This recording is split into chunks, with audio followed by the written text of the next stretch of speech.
అండి అందరికీ. నేను ఈరోజు చూపిస్తుంది ఇక్కడ కోటదిబ్బలో ఉన్నటువంటి అతి పవిత్రమైన దర్గా అండి. దర్గా లోపలికి చూపిస్తున్నాను మీకు.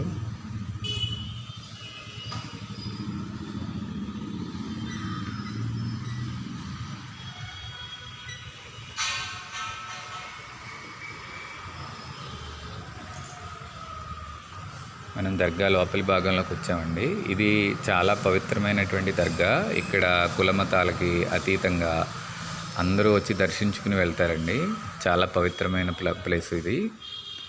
మీరు అబ్జర్వ్ చేస్తున్నారు కదా, ఎక్కడ ఎవరు కూడా మతాలు కులాలు అని చూడకండి. ఈ ప్రాంతంలో చాలామంది వచ్చి భక్తి శ్రద్ధలతో ప్రార్థనలు చేస్తూ ఉంటారు. ముస్లిం సోదరులు మాత్రమే కాదు, మిగతా మతాల వారు, మిగతా కులాల వారు కూడా అందరూ కూడా ఇక్కడికి వచ్చి వెళ్తూ ఉంటారు. ఇక్కడ స్పెషల్ ఏంటంటేనండి, చాలామంది అనారోగ్యానికి లేదా గాలి సోకింది అంటూ ఉంటారు కదండి. అలాంటి వారందరూ కూడా ఇక్కడికి వచ్చి ఇక్కడ ఉన్నటువంటి మత పెద్దలు ఉంటారండి, వారు తావీదులు ఇస్తూ ఉంటారు. అవి తీసుకువెళ్ళి కట్టితే ఆ సిక్నెస్ అనేది పోతుందని, అలాగే గాలి ధూళి ఇలాంటివి ఏవైనా ఇబ్బంది పెడుతూ ఉంటాయి కదండి, ఇలాంటివి కూడా తొలగిపోతాయని చాలామంది విశ్వాసం అండి.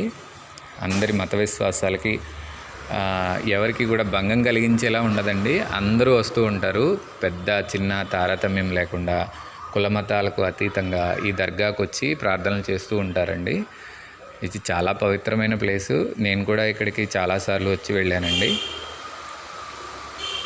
మీరు చూస్తున్నారు కదా, ఇదే అతి పవిత్రమైన దర్గా అండి.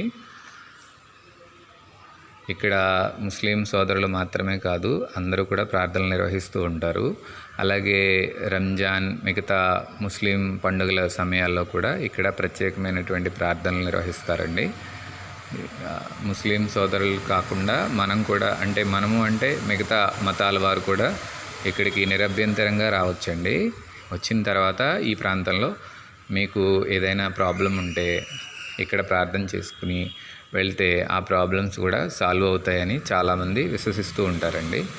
కాబట్టి మీరందరూ ఒకసారి ఈ దర్గాని దర్శించండి. ఇది ఏలూరులో ఉన్నటువంటి కోటదిబ్బ ప్రాంతంలో ఉంది అనమాట. కోటదిబ్బలో ఉందండి. పక్కన ఎంఆర్ఓ ఆఫీస్, అలాగే పోలీస్ స్టేషన్స్, ఇలా గవర్నమెంట్ ఆఫీసెస్ ఉన్నాయండి. అతి పవిత్రమైన దర్గా ఇది.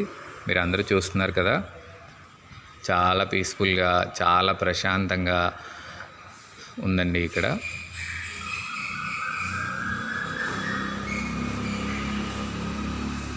మీరు కూడా వీలైతే ఒకసారి ఈ దర్గాని దర్శించండి.